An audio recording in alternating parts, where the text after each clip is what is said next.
also, there's also a chai outside for whoever's also in the masjid. Oh, yes.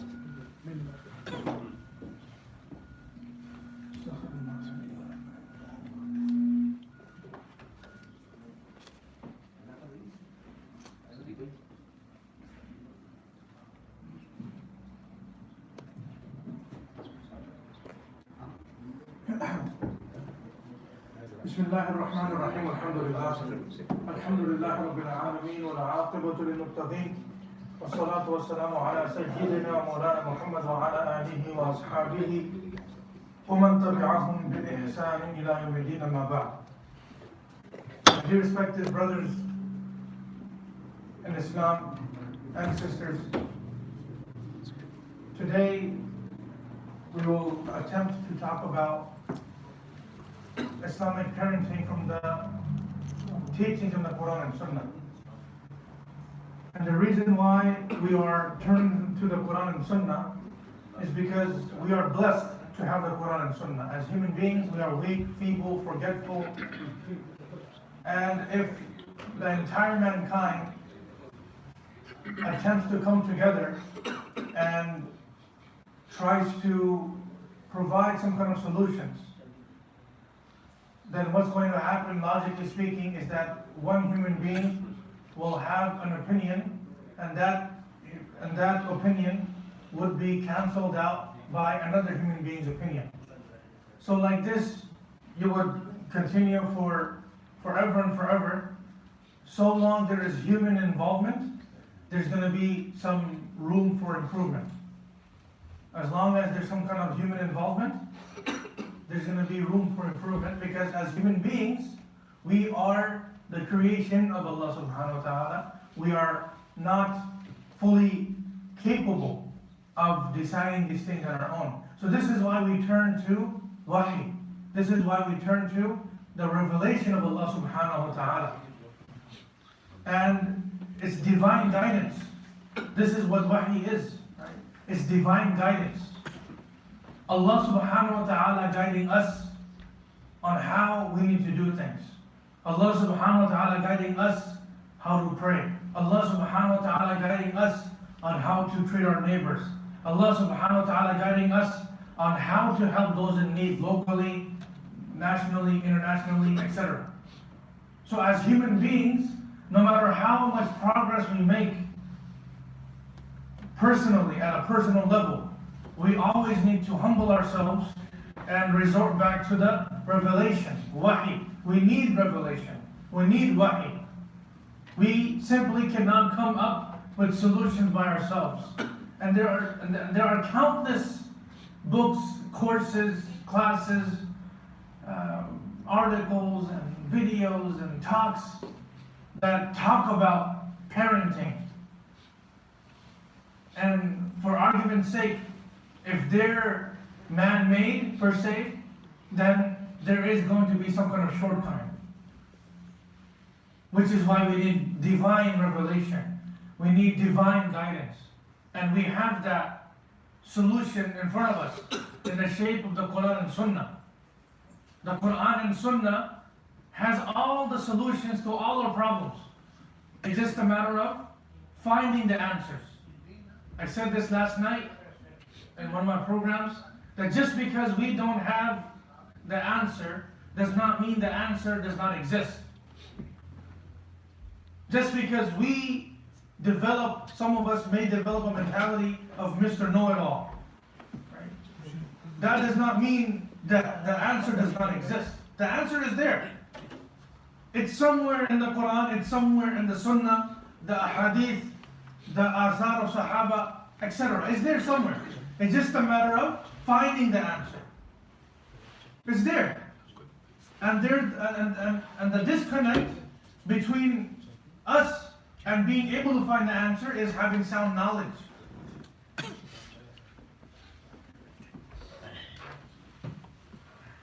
Before we continue, I would request that all of us kind of forget what we know about parenting. The reason being is because we unknowingly may approach the Quran and Sunnah with a certain type of mindset and then try to justify what we want to do through the Quran and Sunnah. There are two things going on here. One is we approach the Quran and Sunnah according to our own mindsets, and we try to justify what we want to do according to the Quran and Sunnah, which is problematic. The second option is approaching the Quran and Sunnah, attempt to find solutions through sound knowledge with a clean slate. No cultural backing, none of that. We accept what the Quran and Sunnah will say. As long as it's proven in the Quran and Sunnah, it's mustanad, it's acceptable, we're going to accept it. And this is something that we need to pay attention to. Is instead of us trying to twist the meaning of the Quran and Sunnah for it to be in accordance to our whims and desires, what we need to do is approach the Quran and Sunnah with humility, with talab, with the true thirst for knowledge, and that humility that, oh Allah, we need your guidance in this situation. And this is how a lot of our problems will be solved. Like a lot of our internal domestic issues that we have, racism versus culture versus Islam, all of these different things that are happening in the community could be solved if all of us somehow hit the reset button. All of us somehow hit the reset button. We forget, we try to move away from those cultural values that are against Islam. Keynote, I'm trying to mention here, I'm not saying throw your culture away into the garbage. I'm talking about let's throw all of those, let's filter all those things out in our culture which are against Islam. Because mashallah, there are many things that we have in our cultures that we bring with us from wherever we come from that are part of our deen. So we need to understand this very clearly, that we are going to sit here with an open mind, open heart, with sincerity, and whatever that we will present, inshallah ta'ala, is going to be from the Quran and Sunnah, inshallah. Mainly from the Quran. It's basically just two verses of the Quran, and we're going to derive points of parenting from the Quran, inshallah. And before we move on to the first slide, we need to sit here with ikhlas, with sincerity. We're not sitting here just because someone told us to be here, or someone is like encouraging us that, okay, you know, this guy's here from Sacramento, let's sit down. No, we're sitting here solely for the pleasure of Allah subhanahu wa ta'ala. I am sitting here before you for the pleasure of Allah subhanahu wa ta'ala. And I will share this to be transparent. I've given lectures to myself before. So it does not matter if there's one person sitting there or 5,000 people sitting there. It doesn't matter. We're here for the sake of Allah subhanahu wa ta'ala. I have sat in masjids and given lectures to myself. Why? Because I was doing it for the sake of Allah subhanahu wa ta'ala.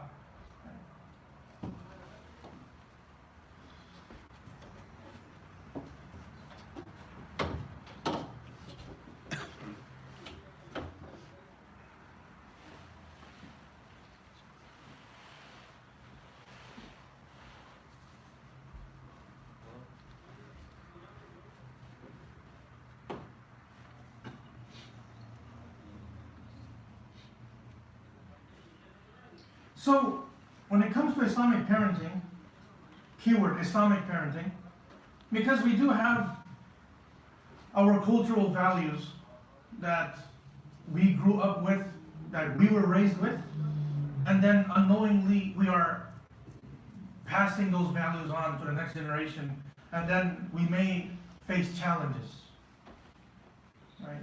When it comes to raising kids in this part of the world. What ends up happening due to our busy lifestyles is that we lose contact. Think about it this way. We are absent from our children's lives because we are trying to make the lives of our children better. The irony. We as a community, before I continue, when I'm saying we, us, you, I'm not generalizing. Please don't get me wrong. Okay, I'm saying just to make my life a little easier.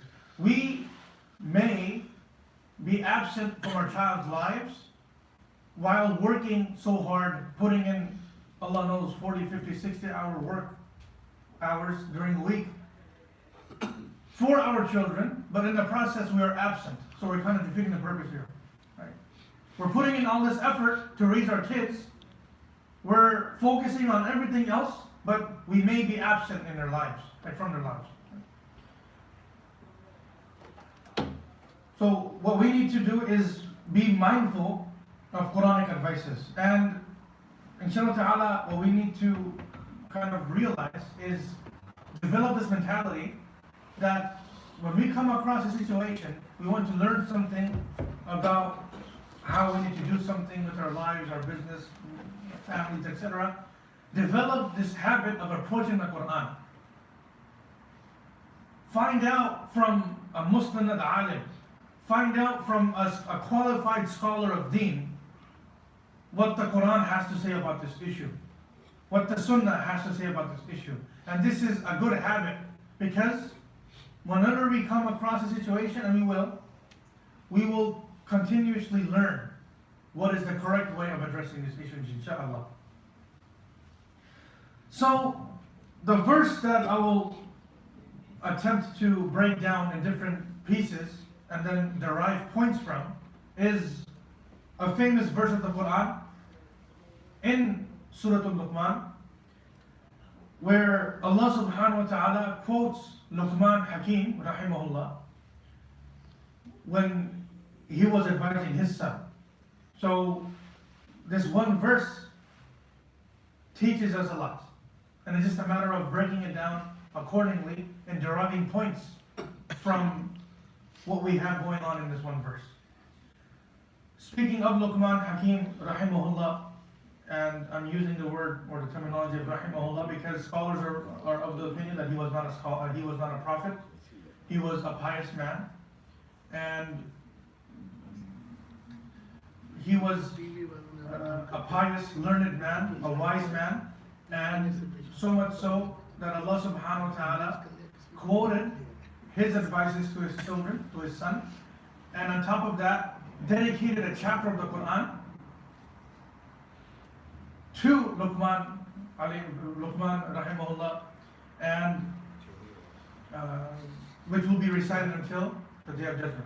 So it's profound, it's pretty powerful if you look at it, that Allah subhanahu wa ta'ala quoted this man in the Quran. So this shows the status, the maqam of this person, according to Allah subhanahu wa ta'ala.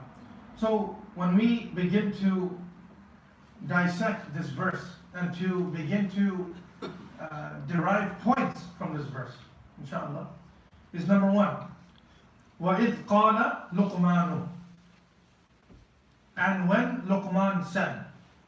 I'll pause here. What do we derive from this?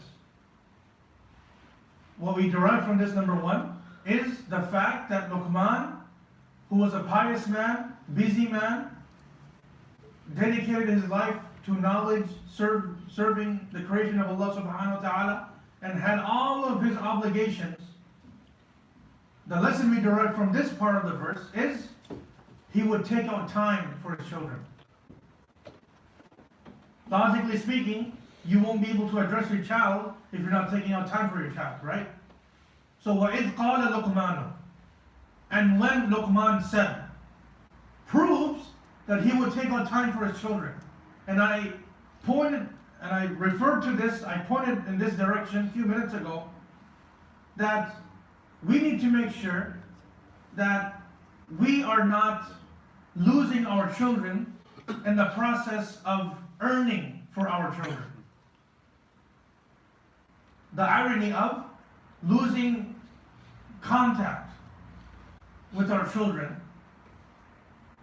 We're putting in all the hours during the week, throughout the year, we're putting in so much effort to allow our families, our children, our loved ones at home, for them to live a better life.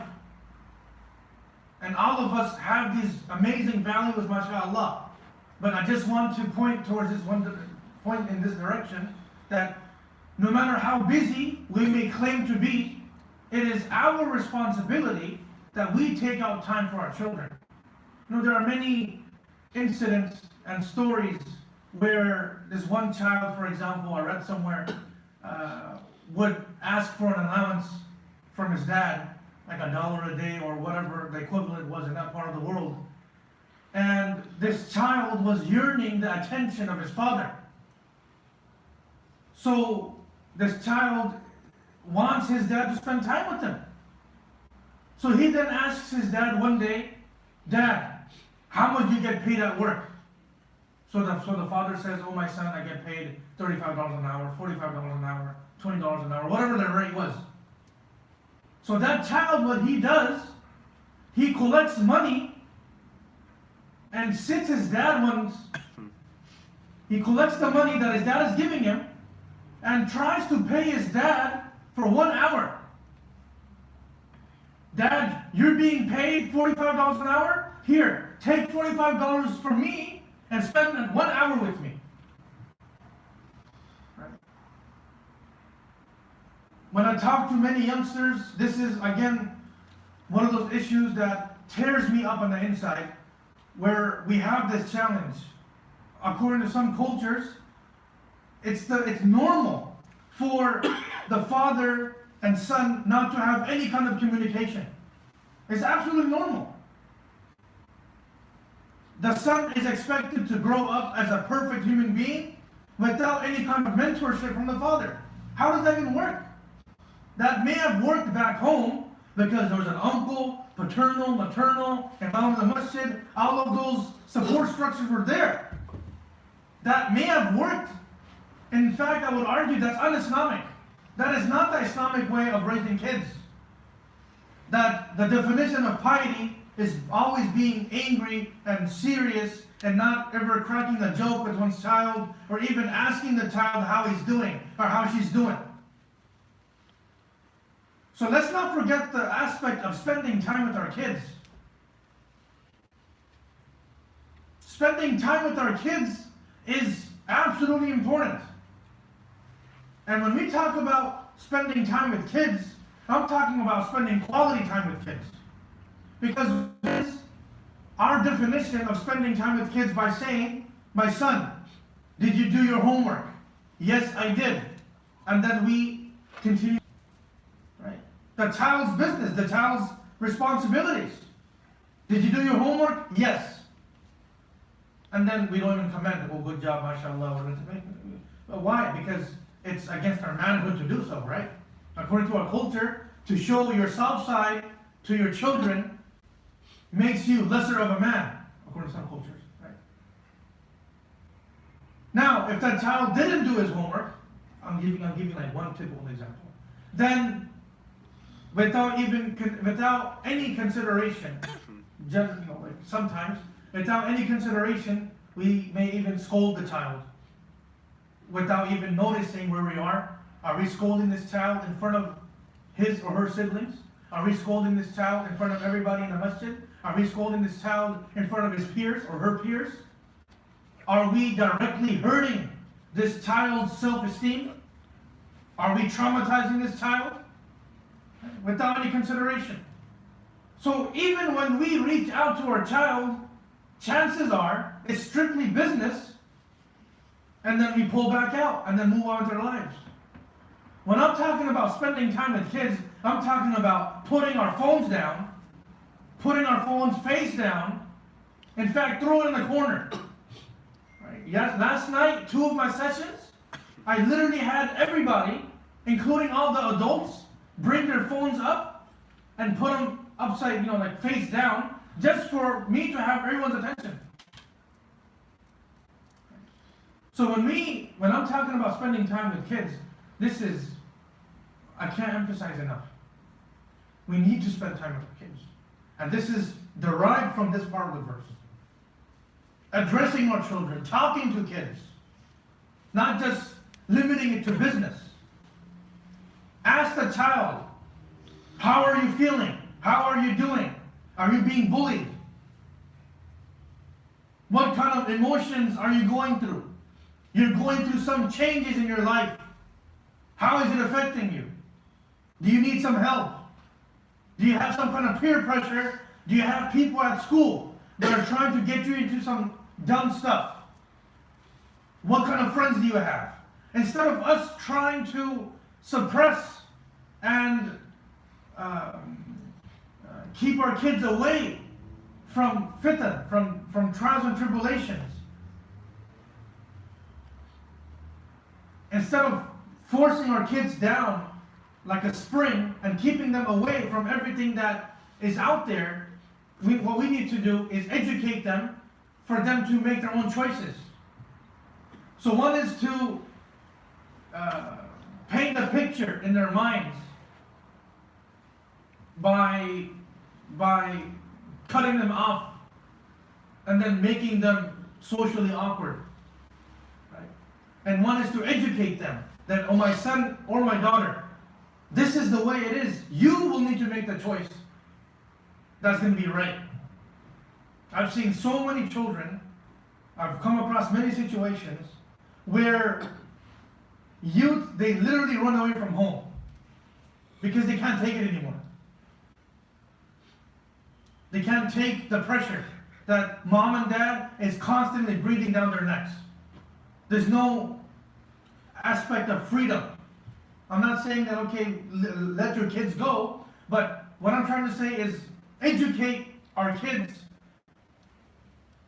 in a way that when they are at a point to make a decision, they make the right decision themselves. Instead of us keeping them away from bad stuff, and then eventually, when they grow up, get a license and get a car, it's over, and then they get into those things, and then we wonder what happened. The result is what? We did not spend enough time with them. وَإِذْ قَالَ لُقْمَانُ لِابْنِهِ وَهُوَ يَعِظُهُ. He was advising his son. So we're continuing with the verse. We're breaking it into smaller pieces.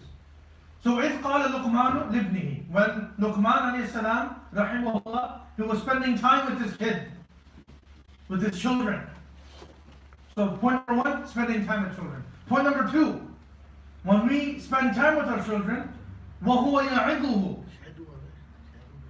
Wa'ad in Arabic and also in other languages means advice.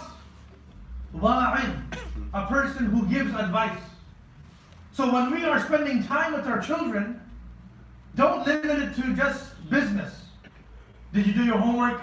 Did you turn in your science project, math project?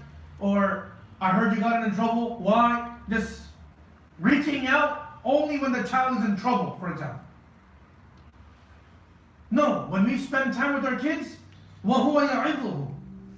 حَالٌ ذُو الْحَالِ, meaning he was spending time with this kid and he was advising his kid.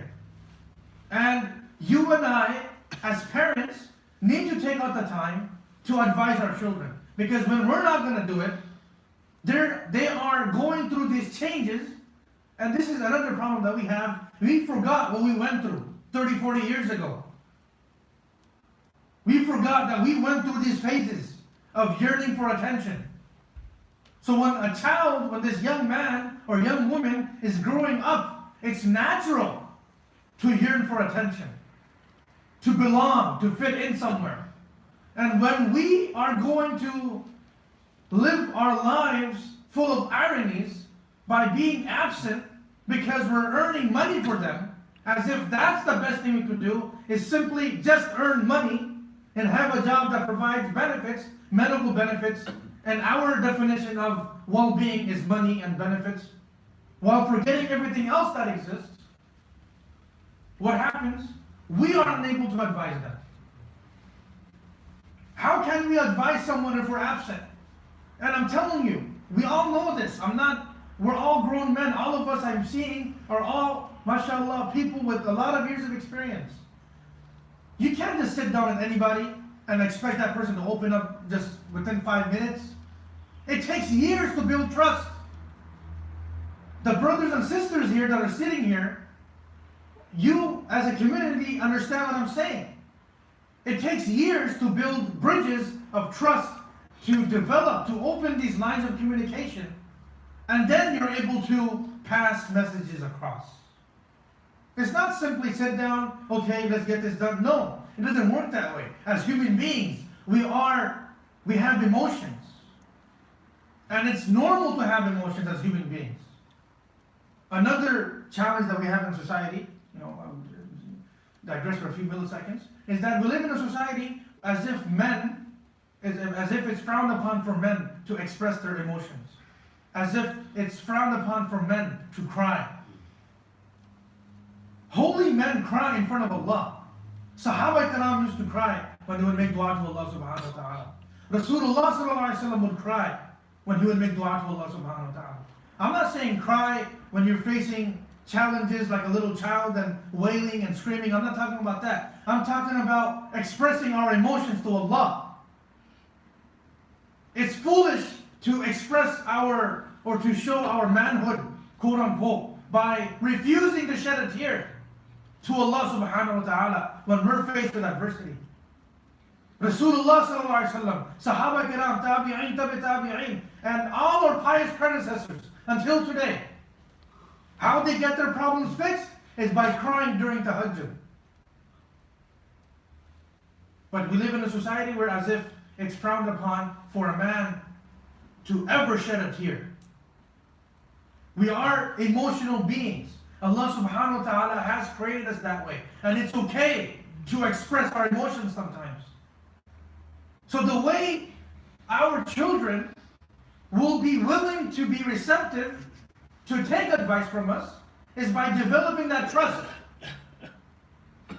By us advising our kids and for our children, for our beloved kids that we would give our lives for. For them to be receptive to our sincere advice, we need to have those channels of communication open. So that when we are sitting with them and we are advising them, they will be receptive, they will listen. Why? Because they have developed that trust. We have moved on from those cultural norms of father and son not speaking. Why? Because that's just the way it is. Un-Islamic. So, spending time, and what kind of time are we spending? وَهُوَ يَعِظُهُ, advising our children. Number 3, how do we advise our children? See how Luqman is addressing his son. Ya bunay, oh my beloved son. This is how it's translated in Arabic. Bunay, in Arabic, is expressing love. So when we spend time with our kids, number 1. Number 2, advising them, the question is, how do we do so? Do we do it again according to our cultural norms, without any kind of emotion? Or do we address them with love?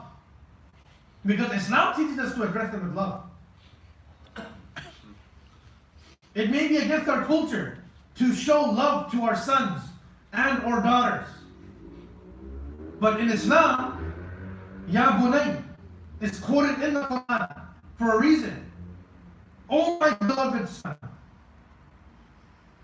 So when we spend time with them, we advise them, do it in a loving manner. Show love. Express your love for your children.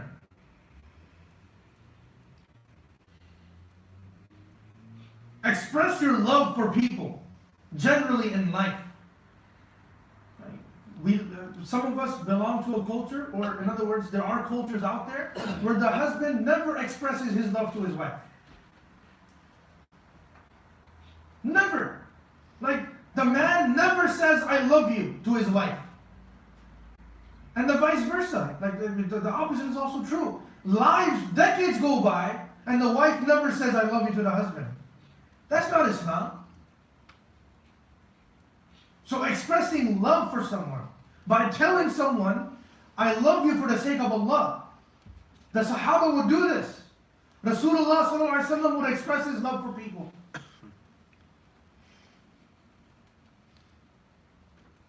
So when we address our kids, do it with love. Have your heart into it. Don't just do it because, okay, the kid is now suspended or the kid is in trouble now, or the kid is slipping up on grades, etc. No. Do it with love.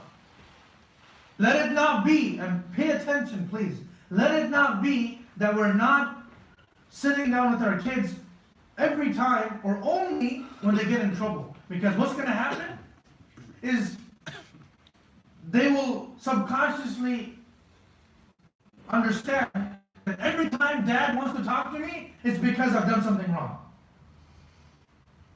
Again, let it not be that we are sitting down with our kids only when they make a mistake. Because what's going to happen 20 years down the line? They will refuse to answer your phone call. Because throughout his or her life, the only time we will reach out to them is when they were in trouble. And they will dread to pick up your phone. Why? Because they would know that all my life, the only time mom or dad would talk to me, or they would want to have a conversation with me, is when I messed up. And we may be doing this without even realizing we're doing this. So please, for the sake of Allah, don't sit down with your kids only when they're in trouble. Or only when you want something done. When you have some expectation. It affects people. That famous experiment where I believe a German doctor, a psychologist, conducted this experiment, I'll keep it brief, is they took a dog and every time they would give this dog food, they would ring a bell. Right? And then they did this for X amount of weeks until the dog, whenever the dog would hear the bell, its mouth would start to water and it would run towards the area where the food is being served. Right? Food was being given, dog food, etc. It got to a point that every time the bell would ring, the dog would run and have this expectation that there's food, it's food time, dinner time, whatever. Right? We may be instilling these habits every time we reach out to them, and we're scolding them every single time. That whenever they come across that cue, oh, dad's calling.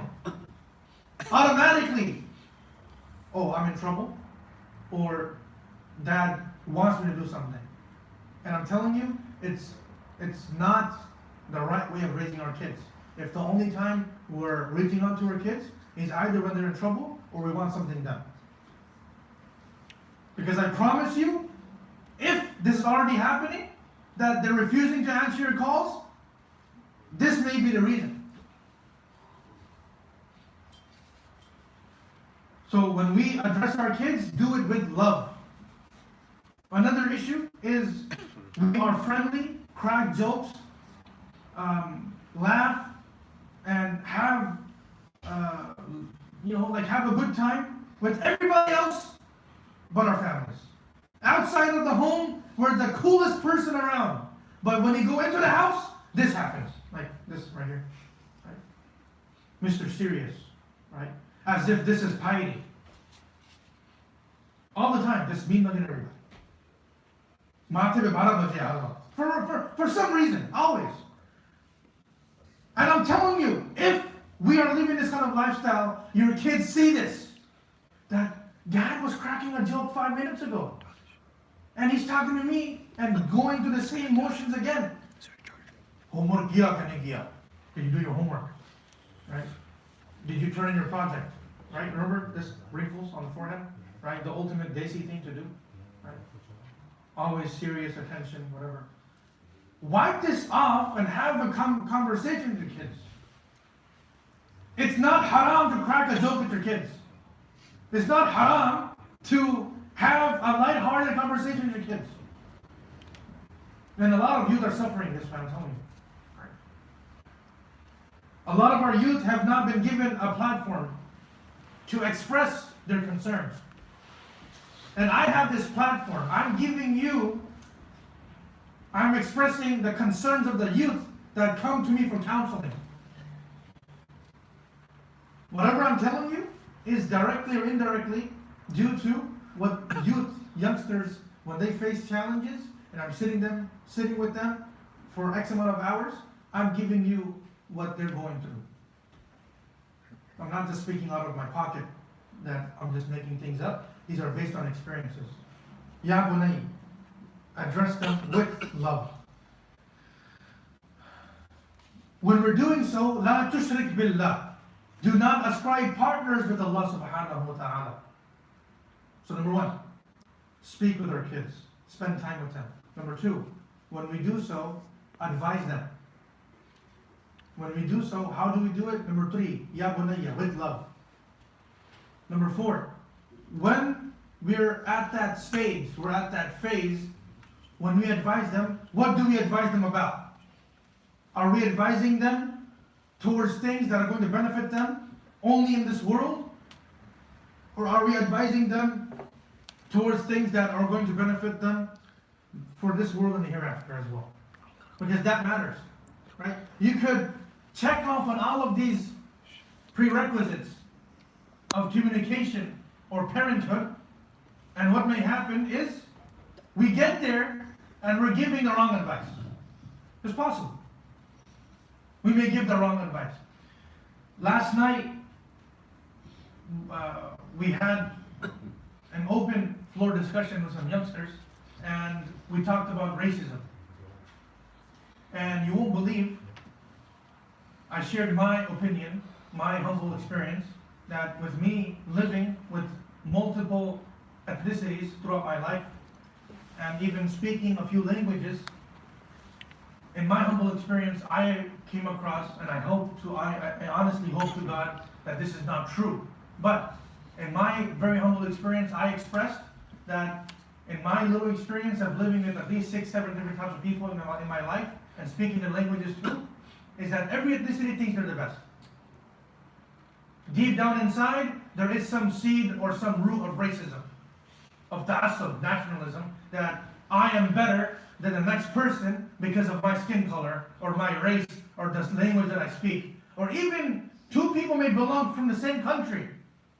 No, we are from this zat, and this person is from this zat, and therefore I'm a better person. You won't believe, when I posed this question, I was shocked, because it revealed something. And I'm not saying that this kind of survey was an accurate survey. It was just to get an idea. Okay, this wasn't a poll that was taken on sidewalks throughout the nation for 18 months. I'm not talking about that. I simply posed the question to almost 40 youngsters last night, like 12, 1 in the morning, right? Late at night, and I asked them, how many of you are brave enough to admit that this is a challenge in your culture, in your ethnicity? And there were kids from all over the world. All skin colors were there, Arabs, non-Arabs, subcontinent, African Americans. I would say there was a good representation of diversity of kids that migrated, their parents migrated from all over the world.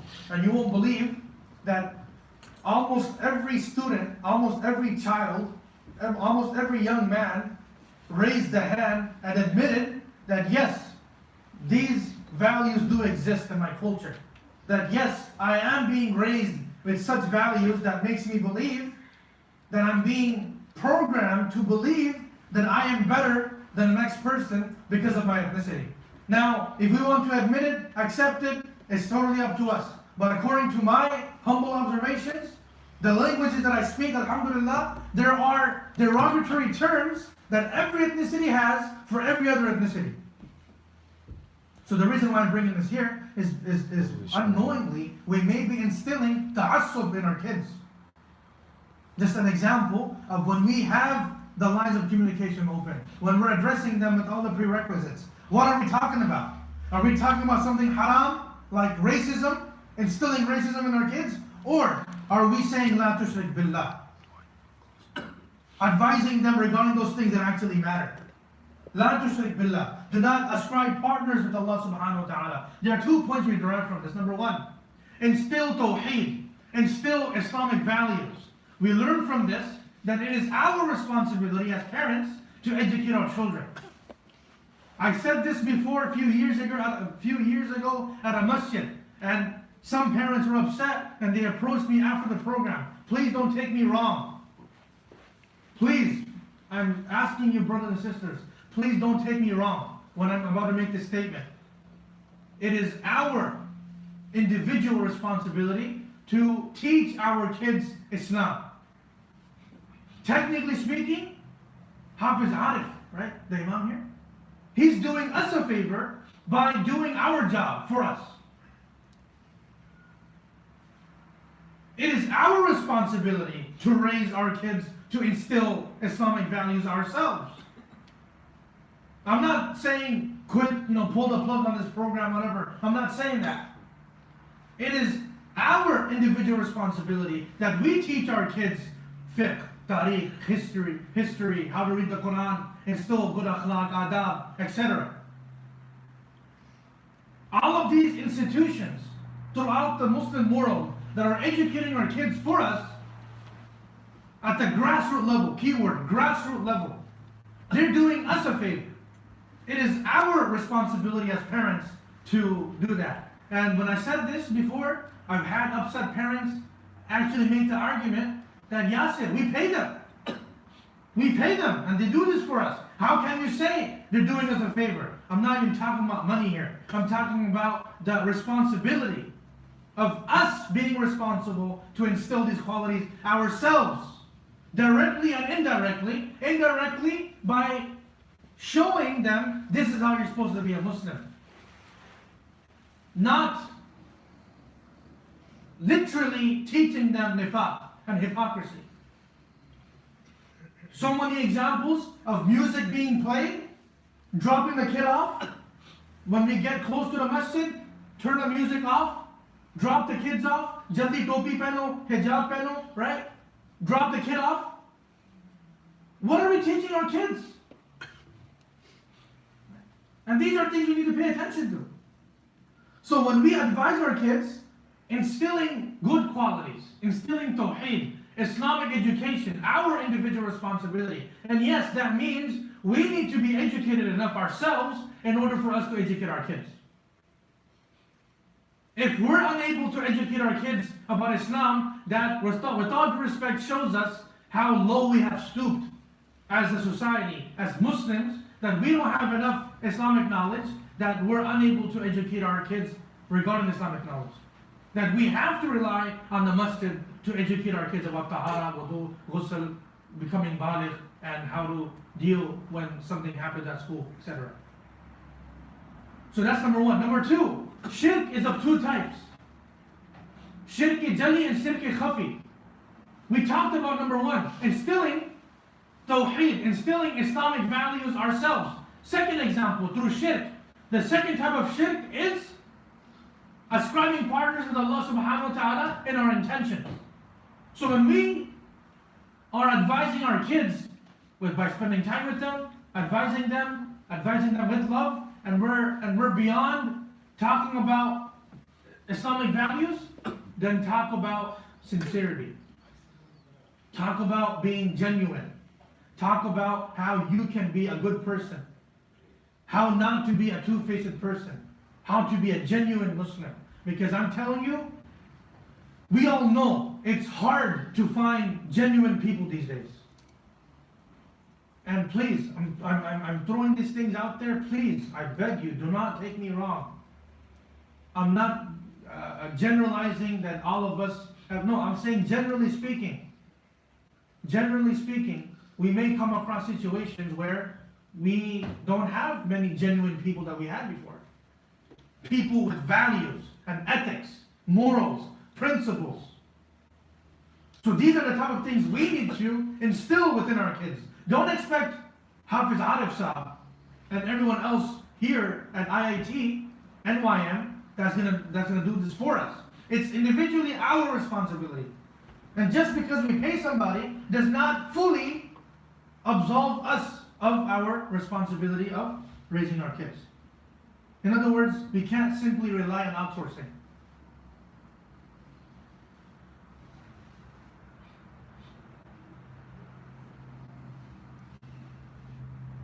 In another verse of Surah Al-Luqman, Allah subhanahu wa ta'ala is quoting Luqman Hakim rahimahullah again.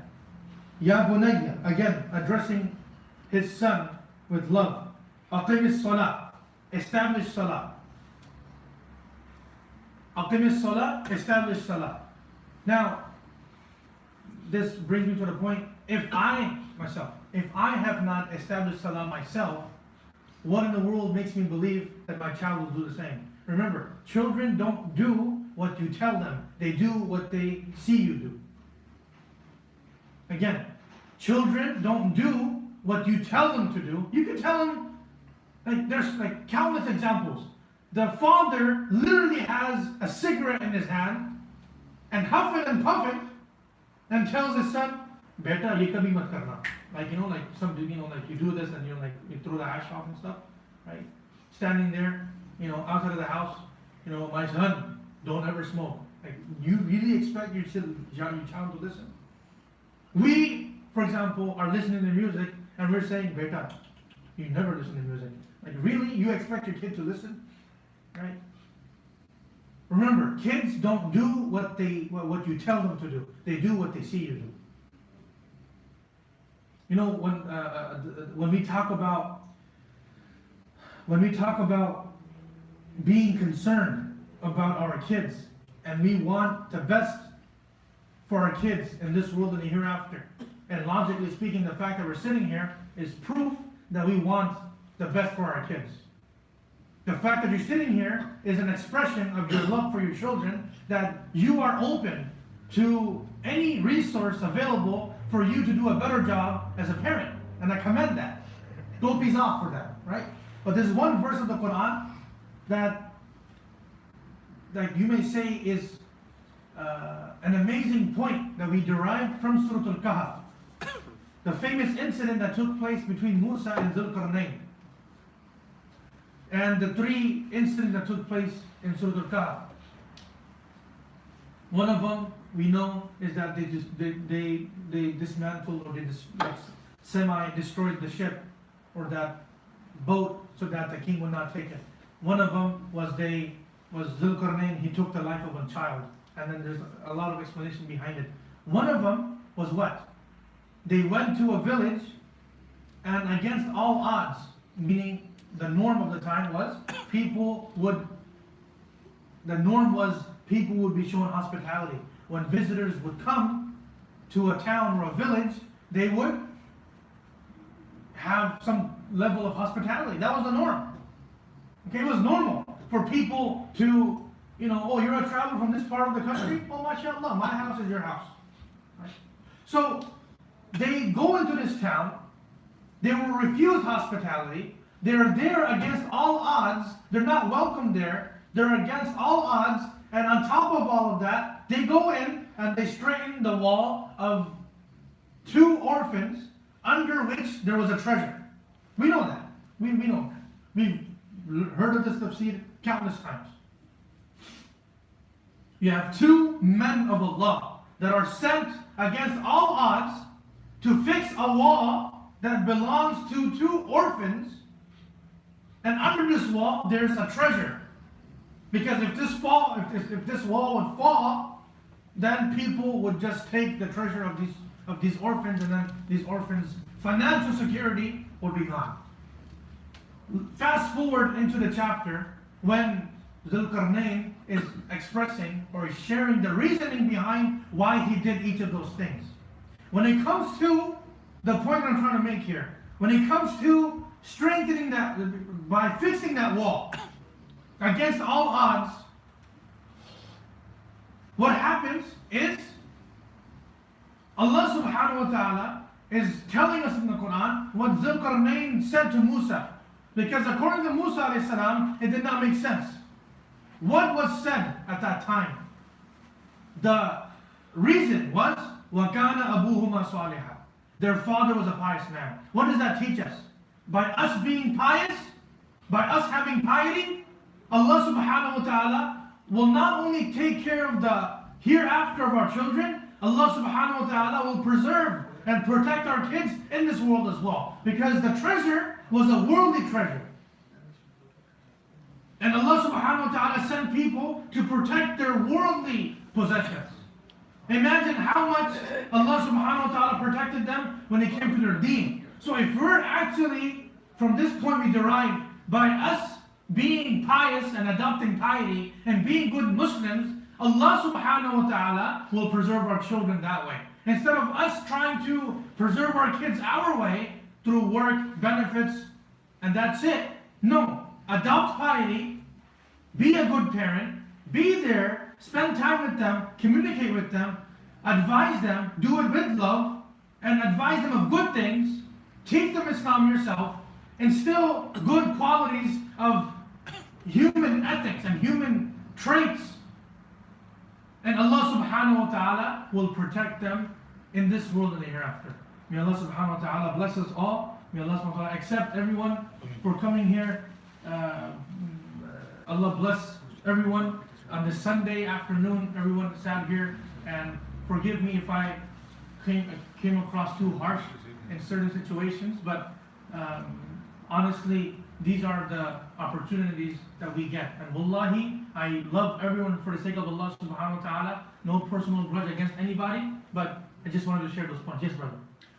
You mentioned about shirk-e-jali and shirk-e-khafi. Can you just please explain it? Okay, so shirk-e-jali and shirk-e-khafi. Shirk-e-jali is ascribing partners to Allah subhanahu wa ta'ala when it comes to worship. So directly committing shirk. So believing, Yaser billah, that Allah subhanahu wa ta'ala has partners. Allah subhanahu wa ta'ala has sons. Allah subhanahu wa ta'ala has nephews, nieces, etc. And literally worshipping other false deities along with Allah subhanahu wa ta'ala, which is the common understanding of shirk that you and I have. Tawheed is what? Not ascribing partners with Allah subhanahu wa ta'ala in any way, shape, or form. Shirk-e-khafi is referring to the lighter type of shirk, which is arguably quite serious, is that we're not physically ascribing partners with Allah subhanahu wa ta'ala through our ibadah, through our qawl, fi'l, and all of these things, but we are ascribing partners with Allah subhanahu wa ta'ala through our intentions. That when we're doing something, we're not doing it solely for the pleasure of Allah. We have some brownie points or some kind of rewards program that we want to tap into. That, hey, look at me, I'm doing this. Oh, look at me, I'm doing that. That is the lighter type of shirk, lughatan, that we are committing, which is absolutely devastating and detrimental to what we're doing. So intention. If I'm sitting here, I need to be sitting here solely for the pleasure of Allah. If I have any kind of dilution in my intention, then everything that we're doing here is down the drain, literally. Flushed down the toilet. Intention. When we help somebody, when we do something in the masjid, anything that we do, solely for the pleasure of Allah. Not with any kind of ulterior motive. Jazakumullah khairan. Subhanallah.